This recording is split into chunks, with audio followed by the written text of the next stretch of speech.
வணக்கம். இந்த முறை போஷன் பக்கவாடா 2024 ஊட்டச்சத்து மிக்க உணவுகள் காம்படிஷன் திருவண்ணாமலை மாவட்டம் வெம்பாக்க தாலுகாவில் உள்ள தனியார் பள்ளியில் நடைபெற்றது. இதில் தாலுகாவில் உள்ள அனைத்து அங்கன்வாடி ஆசிரியர்களும் கலந்து கொண்டனர்.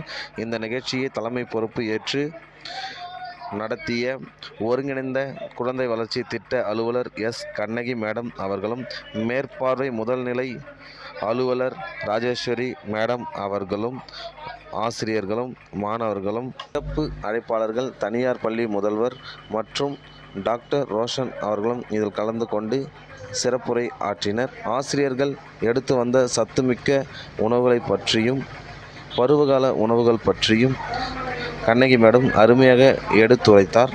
இந்த நிகழ்ச்சியை சிறப்பித்த அனைவருக்கும் நன்றி. எங்களை அழைத்த தூசி அங்கன்வாடி உமா டீச்சர் அவர்களுக்கு மிக்க நன்றி.